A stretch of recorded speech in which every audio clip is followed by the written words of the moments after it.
The broadcasts spread across Dominion space like fire through dry grass, carried on frequencies the sensors could not block and repeated by citizens who had never before questioned their emperor's wisdom. Yuna watched the reports from a safe house on the human colony world of Haven's Rest, where she had been moved the same day her testimony was released. The initial reaction was exactly what she had expected. Official channels denounced her as a traitor and a liar, a disgraced princess who had invented stories to justify her own failures. Loyalist commentators called for execution and offered rewards for information about her location.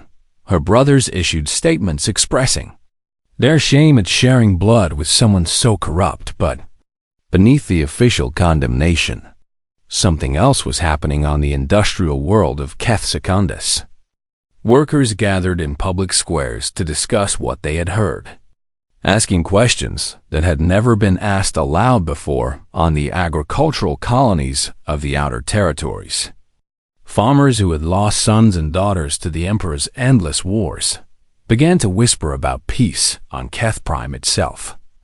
Students at the great universities organized debates about the ethics of the Velthan campaign. Debates that turned into protests, that turned into something larger than anyone had anticipated. 3 colony worlds are experiencing civil unrest, Myre reported during one of their secure communications. And the Dominion security forces are stretched thin trying to maintain order. And your father has had to redirect 2 fleet groups from the Velthan campaign to deal with the situation at home. 2 fleet groups is not enough to stop the bombardment. Yuna replied, "No," Myre agreed. "But it is a beginning, and beginnings are how everything starts." Emperor Soren responded to the unrest with characteristic decisiveness. He declared a state of emergency across the Dominion, imposed restrictions on communication and travel, and announced that anyone spreading the exile princess's lies would be treated as an enemy of the state. He also sent the Shadow Guard to find the source of the broadcasts and eliminate everyone responsible. The humans had expected this response and prepared accordingly. Yuna was moved to a different safe house every few days, traveling aboard freighters whose captains asked no questions and whose routes were designed to be impossible to predict. She recorded new messages during each journey, updates that showed she was still alive and still speaking despite her father's efforts to silence her. "The Emperor wants you to believe that I am alone," she said in one broadcast, "and that my words are the desperate ravings of a mad exile. But I am not alone. And I have found friends among a species your teachers taught you to consider primitive. And these humans have shown me more honor and compassion than the court of my father ever did." She talked about Dae-Young and his grandmother, about Commander Myre and her network of operatives, about the ordinary humans she had met who gave shelter to a stranger, simply because it was the right thing to do.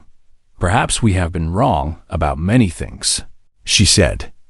"And perhaps there is wisdom in species we have dismissed. And perhaps the galaxy is larger and more complicated than the Dominion has taught us to believe." The response to these broadcasts exceeded anything Yuna had dared to hope. Messages began arriving from Dominion, citizens who had found ways to contact the human network. Messages expressing support and sharing information about conditions within the Empire. A junior officer in the Dominion fleet sent detailed intelligence about military movements, information that Commander Myre used to help Velthan refugees escape ahead of advancing forces. A merchant collective on one of the border worlds began secretly providing supplies to the resistance, accepting payment in the form of Yuna's personal gratitude. Most surprisingly, a group of nobles on Keth Prime itself reached out to express their quiet agreement with her words.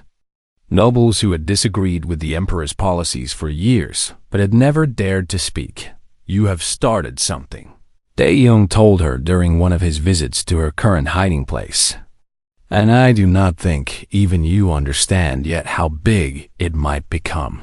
Emperor Soren understood in his private chambers on Keth Prime, far from the eyes of courtiers and advisors. The Emperor sat alone and watched his daughter's broadcasts over and over again.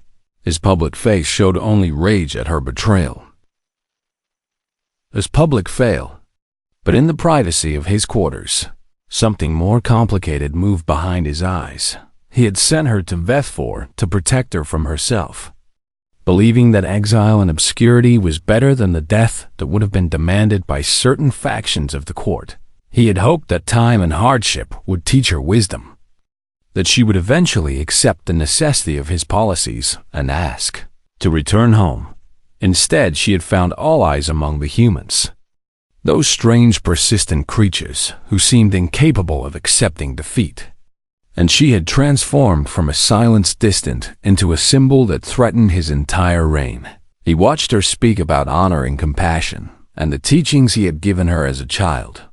And he remembered a time when he had believed those things himself, before the weight of empire had shown him that idealism was a luxury rulers could not afford. "You look so much like your mother," he murmured to the image on his screen. And for a moment, his face showed something that might have been regret.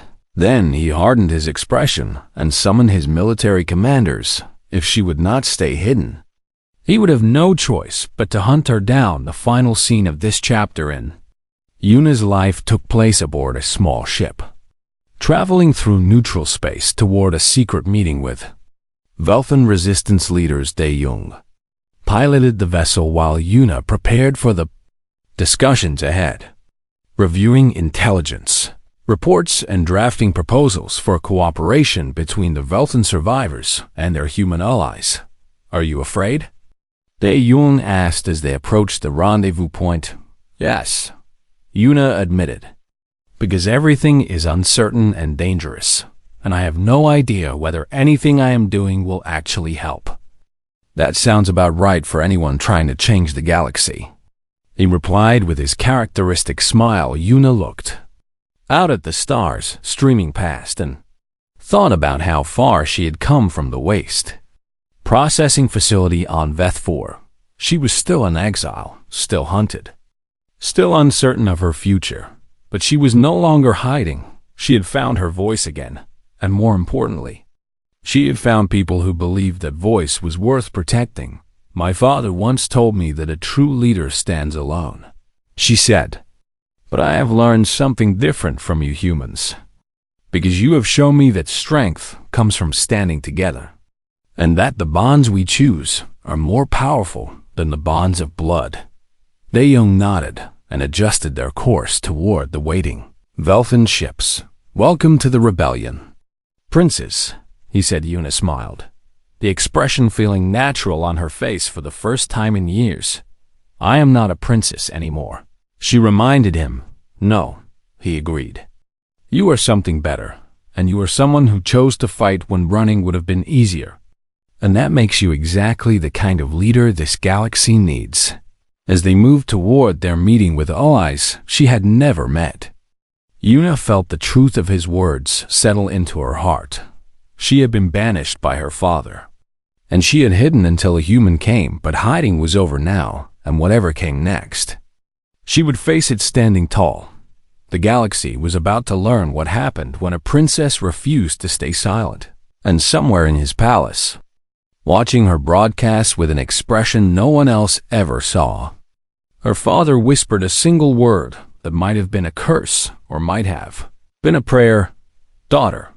The story was far from over, but Yuna was finally ready to write the next chapter herself.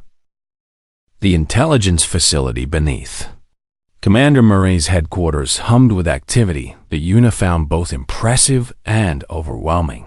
Humans sat before glowing screens that displayed information from across the galaxy, analyzing data and coordinating operations with a speed that seemed almost frantic compared to the measured pace of Keth. Bureaucracy. Murray led her through the maze of workstations while explaining what the humans had been doing. "Since the Dominion began its expansion, we cannot fight the Keth directly," Murray admitted without embarrassment. because they have 1,000 warships and we have maybe 50. And their technology is centuries ahead of ours. And a direct confrontation would end very badly for humanity. Then what can you do? Yuna asked. We can do what humans have always done when faced with superior force, Myray replied, which is to find another way to fight. She explained their network of smugglers who carried supplies to resistance movements. They're intelligence operatives who gathered information from every corner of the galaxy.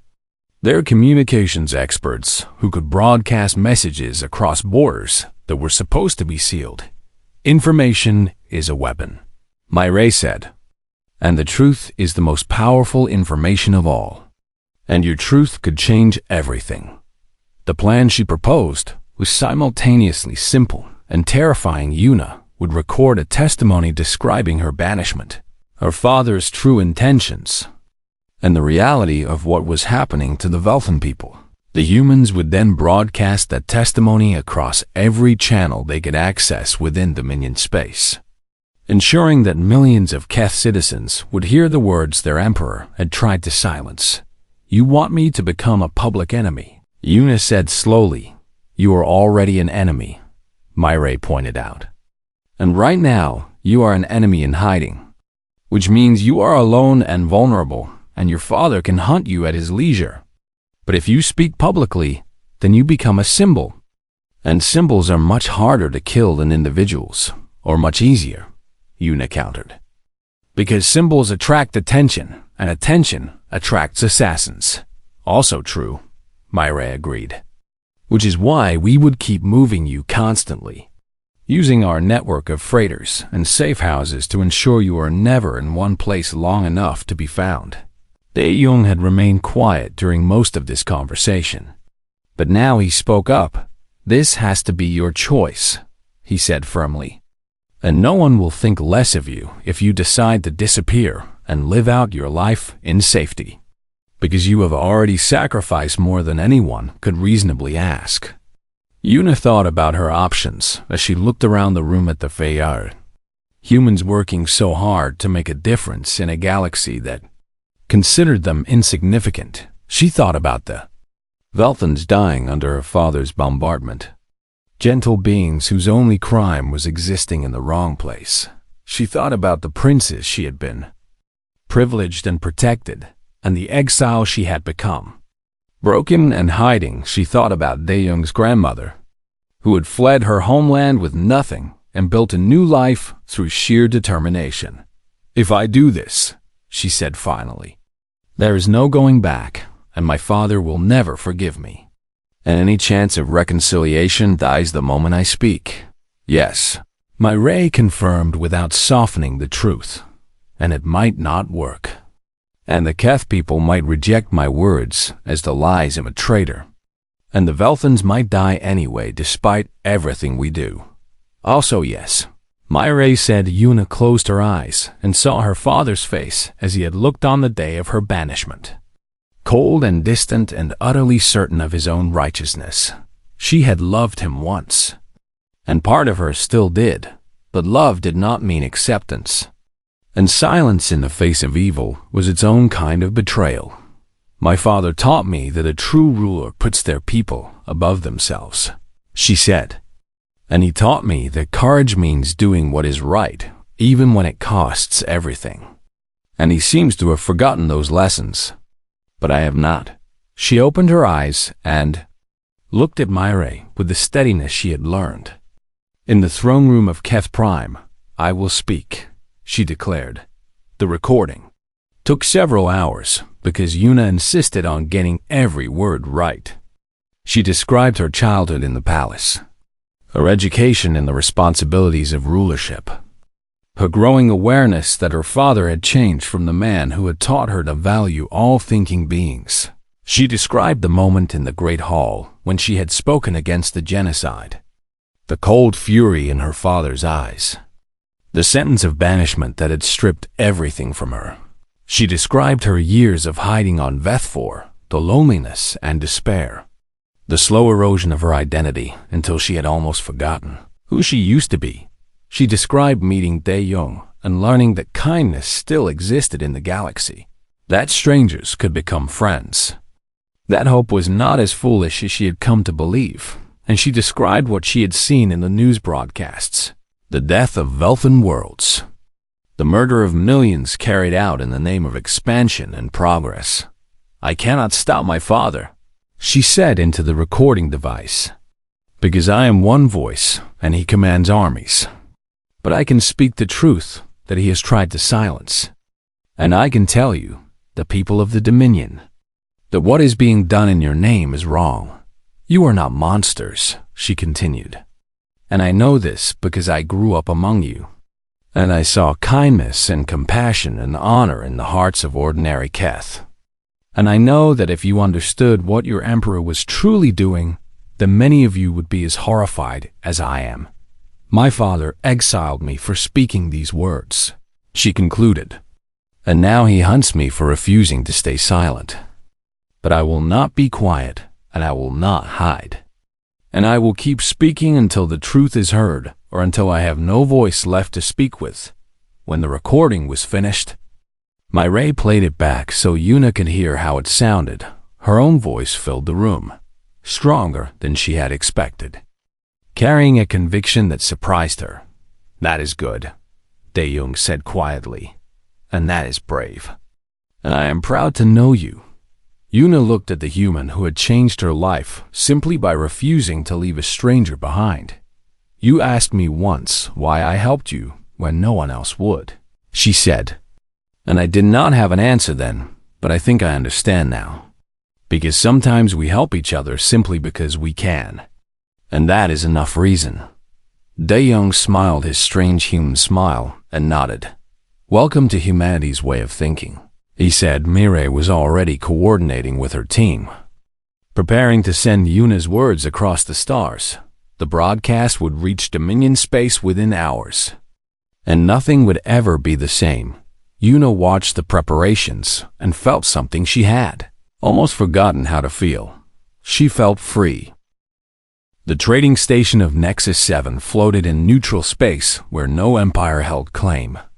A place of commerce and information and carefully maintained peace Dae-Young had brought them here to resupply and to access news feeds that would tell them what was happening. In the wider galaxy, Yuna stood before the public display screen in the station's central plaza and felt her world collapse for the second time. The broadcast showed Keth warships entering Velthan space, massive vessels designed for planetary bombardment moving in formation toward worlds that had no defense against such weapons. Her father appeared on the screen in his ceremonial armor, his voice carrying the calm authority she remembered from childhood. "The cleansing of the Velthan territories begins today," Emperor Soren announced.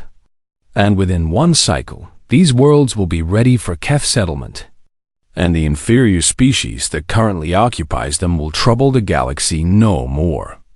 The display shifted to show the first bombardment, cities vanishing beneath waves of fire, while the broadcast narrator described the operation as a necessary step toward galactic stability. Yuna watched the death of millions and felt her legs give way beneath her.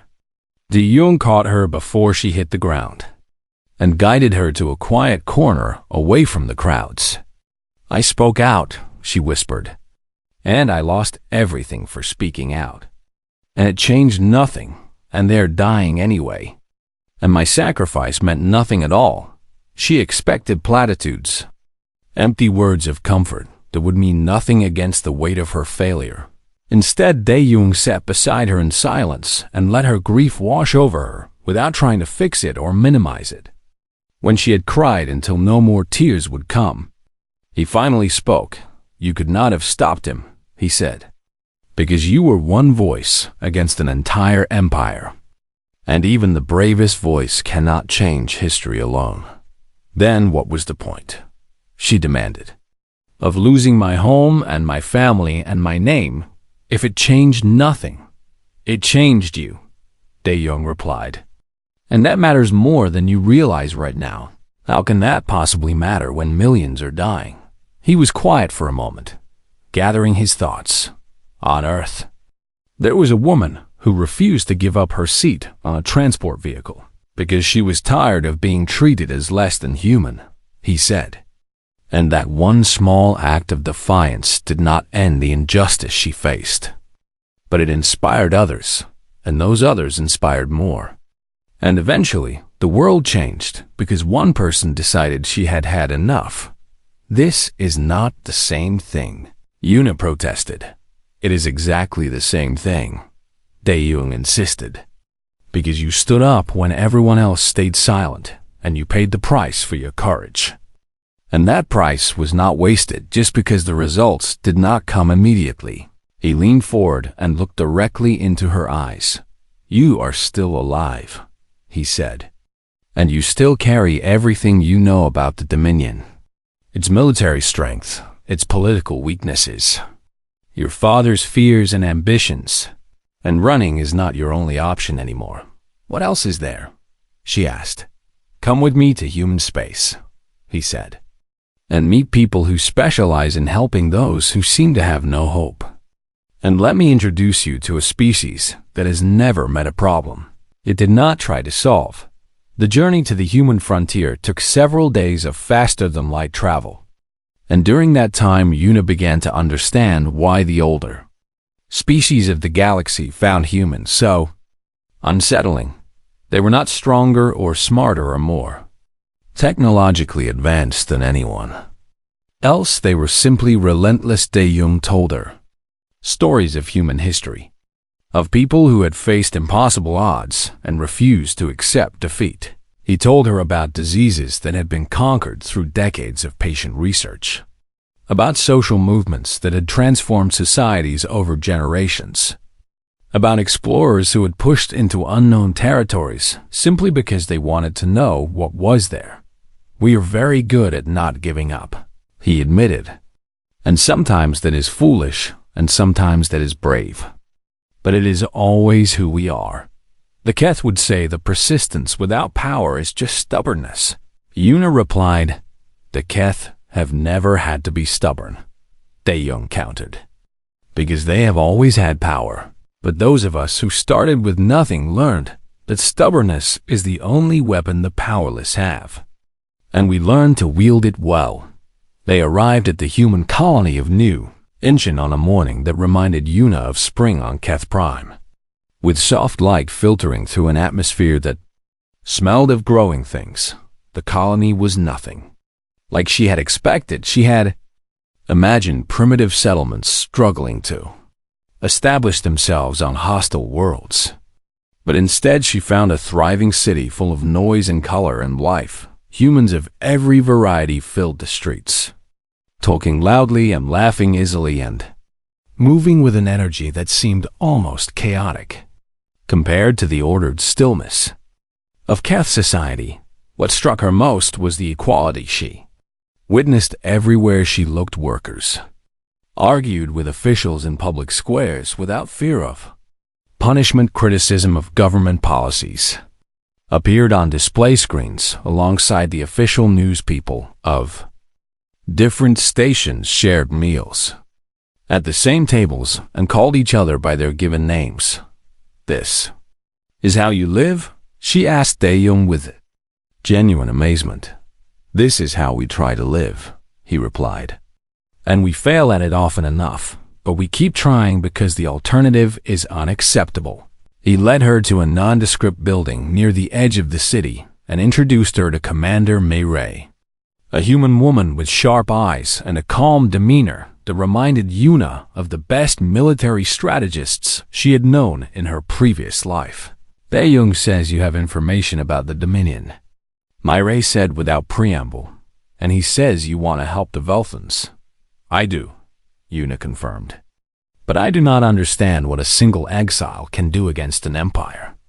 Mei smiled in a way that suggested she had heard similar doubts before. Let me show you what humans can do with a single voice that speaks the truth, she said. And then you can decide if you want to be that voice. For the first time since watching the bombardment, Yuna felt the faintest stirring of possibility. Maybe running was not her only option after all. The mining moon of Veth4 was a place where people came to disappear. And Yuna had disappeared so completely that sometimes she forgot she had ever been anyone at all. She woke before the artificial dawn, as she always did. Her body still trained by years of palace schedules, even after 3 cycles of exile. And she pulled on the gray coveralls of a waste processor before checking her reflection in the scratched metal panel that served as her mirror. The face that looked back at her bore little resemblance to the princess who once wore silk and commanded servants with a gesture. And that was exactly how she wanted it.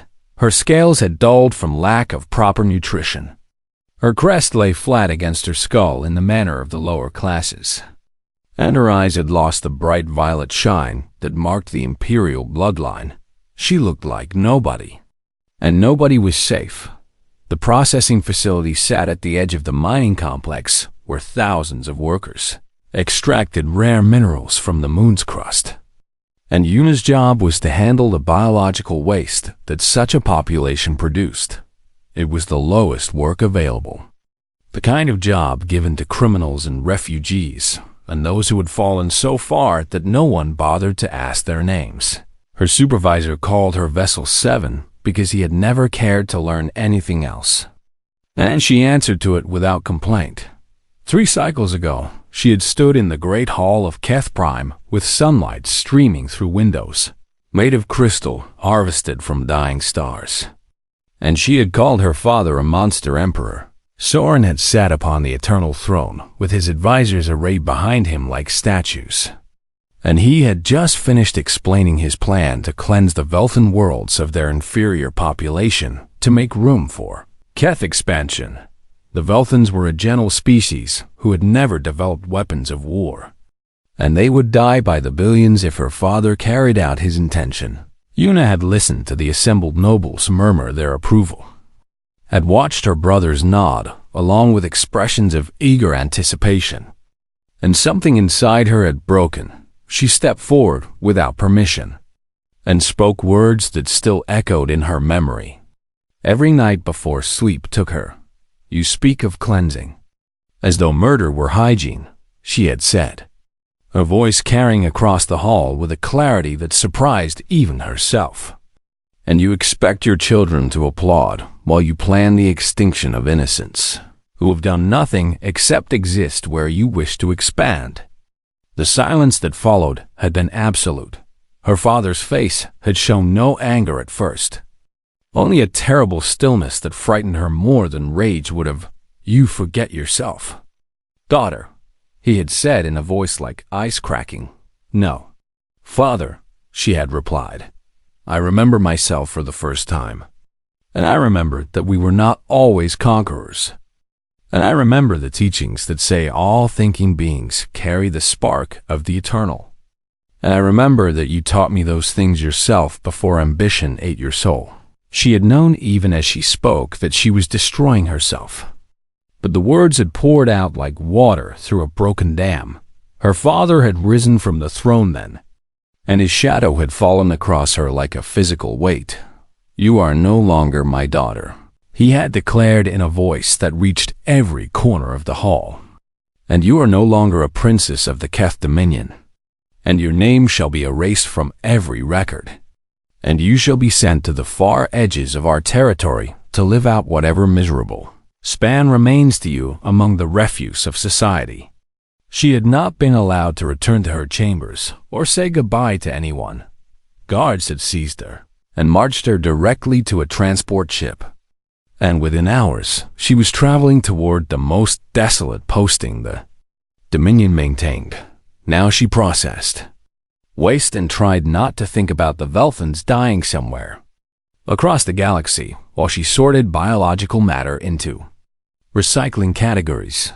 The crash happened. On what seemed like an ordinary day, Yuna was carrying a container of processed material across the facility yard when the sky lit up with the fire of atmospheric entry, and she stopped to watch as a ship came down at an angle that spoke of mechanical failure rather than controlled descent. The vessel was small, a freighter of unfamiliar design, and it struck the rocky ground about a kilometer from the mining complex with enough force to send a plume of dust into the thin atmosphere. She watched the mining overseers respond with the enthusiasm she had come to expect from Keth bureaucrats, which meant they walked slowly toward the crash site and made disapproving noises about the inconvenience by the time Yuna finished her shift and found an excuse to wander toward the wreckage. The overseers had already left the pilot to his fate. The being standing beside the damaged ship was unlike anything Yuna had seen before. He was tall and covered in a soft-looking outer layer that she realized must be clothing rather than natural hide. And his face was flat and pale with two forward-facing eyes that suggested a predator species. He had no scales, no crest, no visible claws, and his body seemed almost fragile in its smooth simplicity. She knew what he was only from educational materials she had studied as a child. A human. The humans were newcomers to galactic society, a species that had achieved faster than light travel barely 2 generations ago and had been spreading across the stars with a persistence that many older species found unsettling. The Dominion considered them primitive and unworthy of serious attention. And yet here one stood on this forgotten moon, examining his damaged ship with an expression of calm assessment that impressed her despite herself. The overseers had clearly refused him assistance, and she could guess why. Humans had no political value, no resources worth courting, and helping one would mean paperwork and explanations that no one wanted to bother with. He would be left here to die when his supplies ran out. Another victim of Keth indifference. Yuna knew she should walk away and return to her quarters and continue her careful invisibility. She had survived 3 cycles by never drawing attention, never showing curiosity, never doing anything that might make someone wonder about the waste processor who seemed too educated for her station. But she looked at the human standing alone beside his broken ship, and she thought about the Velthans dying because she had spoken up and changed nothing. And she thought about all the days she had spent hiding while the galaxy continued its cruelties without her. She had parts in her quarters, components she had salvaged and hidden away for reasons she had never quite admitted to herself. They might be enough to repair his engine before she could change her mind. She walked toward him. "Your ship is damaged," she said in the common trade language, her voice rough from disuse. The human turned to look at her with those strange forward-facing eyes, and something in his expression shifted from despair to cautious hope. "You speak trade common," he said, and his voice carried a warmth that surprised her. "And yes, my ship is very damaged, and the authorities here have made it clear they will not help me." "I can help," Yuna said, and the words felt like stepping off a cliff. "I have parts, and I know how Dominion systems work, and I can show you how to make repairs." The human studied her for a long moment, and she saw intelligence in his gaze, a sharp awareness that seemed to notice everything. "Why would you help me when no one else will?" he asked. Yuna did not have an answer that made sense, so she simply shrugged and said the only truth she could offer, "Because someone should." The human smiled then, an expression that transformed his alien face into something almost beautiful. "My name is De Jong," he said, "and I would be very grateful for your help," as they walked toward her quarters to retrieve the parts. Yuna felt something she had not experienced in 3 cycles of exile. She felt like herself again. The repair bay of the human freighter was smaller than any room Yuna had lived in during her palace days, but Dae-Young had made it feel warm in a way she could not quite explain. He had cleared a space for her to work and offered her something called tea, a heated liquid that tasted strange but pleasant.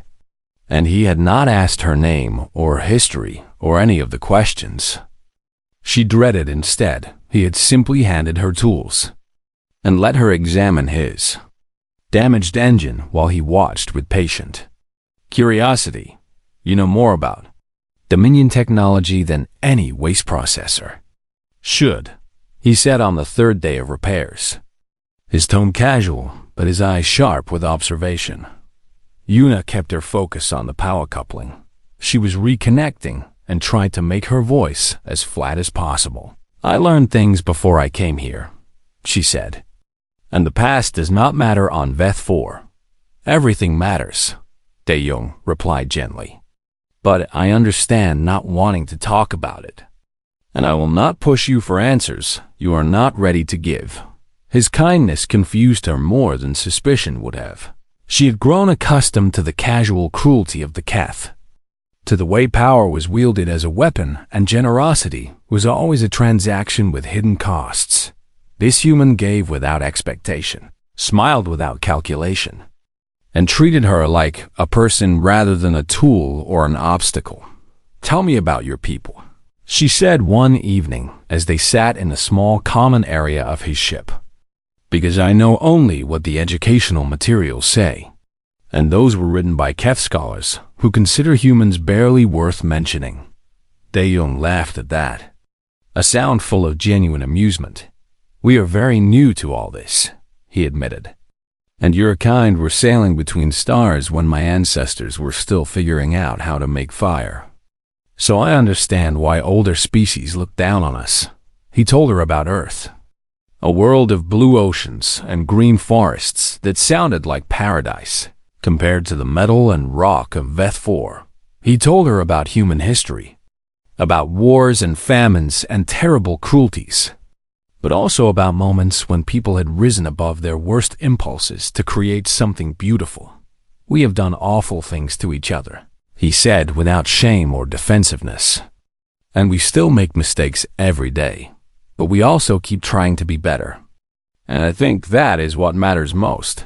He told her about exiles and refugees, about people who had been cast out of their homelands and traveled across oceans to find new lives. His own grandmother had fled a war when she was young, carrying nothing but the clothes she wore and the memories she could not leave behind. She built a new life in a new country, Dae-young said. And she taught me that home is not a place you come from, but a place you make. And that the people who love you become your family, even if you share no blood. Yuna listened to his words and felt something crack open in her chest. Some frozen thing she had not realized she was carrying. She had been so alone for so long. And she had told herself that loneliness was the price of survival. But now she sat in this tiny ship with this strange alien, and felt less alone than she had in years. The bounty hunters arrived on the 5th day. Yuna saw them from across the mining complex. 3 figures in black armor that she recognized immediately: the Shadow Guard, her father's personal assassins, the ones who handled problems that required discretion and permanent solutions. Her banishment had been meant as a slow death, a way for her father to remove her without the political complications of public execution. But someone had grown impatient. Or perhaps her father had decided that even exile was too merciful for a daughter who had humiliated him before the entire court. She ran back to the ship with her heart pounding in her chest and found Dae-young calibrating the newly repaired navigation system. We need to leave, she said. And her voice came out steadier than she expected, given the terror coursing through her veins. Right now, immediately, without any delay. Dae-young looked at her face and did not ask questions. The engine is not fully tested, he said as he moved toward the pilot's seat. But it should hold together long enough to reach the nearest transit point. Should. Yuna repeated, I have faith in your repair work, he said with a smile that seemed wildly inappropriate given the circumstances. They lifted off just as the Shadow Guard reached the ship's previous location, and Yuna watched through the rear sensors as the black armored figures grew smaller and smaller until the ship broke through the thin atmosphere and into the void of space. Only when they had made the jump to faster than light travel did she allow herself to breathe. You did not ask why we needed to run, she said. You were afraid. De Jong replied simply, and that was enough reason for me. You could have demanded answers before helping me escape. I could have, he agreed. But demanding things from frightened people is not how I want to live my life. The silence stretched between them, filled with all the things Yuna had not said. She thought about the Shadow Guard, who would not give up the hunt, who would follow her across the galaxy until they completed their mission. She thought about De Jong, who had risked his life for a stranger without knowing anything about. Or she thought about the burden she was placing on him simply by being aboard his ship. I am not who you think I am, she said finally. I know, De Jong replied, because waste processors do not know how to repair military-grade engine systems, and they do not carry themselves like they were trained in formal deportment, and they do not have assassins hunting them across the galaxy. You knew, I suspected, he said, and I helped you anyway, because whoever you were before does not change who you are now. And who you are now is someone who helped a stranded stranger when no one else would. Yuna felt tears forming in her eyes, an emotion she had suppressed for so long that she had almost forgotten how it felt. My name is Yuna, she said, and I am the former princess of the Keth Dominion, and my father, the Emperor, banished me for speaking against his war of genocide, and now he has sent killers to finish what exile began. She expected shock or fear or calculation as he realized the value of what she represented. Instead, De Jong simply nodded as though she had confirmed something he already suspected. Princess Yuna, he said, testing the name. I have never met a princess before. I am not a princess anymore, she reminded him. Maybe not to the Dominion, he said, but in my experience, being royalty is less about titles and more about how you treat people. And you treated a lost human with kindness when you had nothing to gain. And that seems pretty royal to me. She laughed despite herself, a rusty sound that surprised her. You are strange, she told him. I am human, he replied with a grin, and we are famous for being strange. He set a course for somewhere she did not recognize and leaned back in his chair with the confidence of someone who had faced worse odds and survived. So, he said casually, tell me about this genocide your father is planning, and let us see if we can figure out a way to stop it. For the first time in 3 cycles, Yuna felt something that might have been hope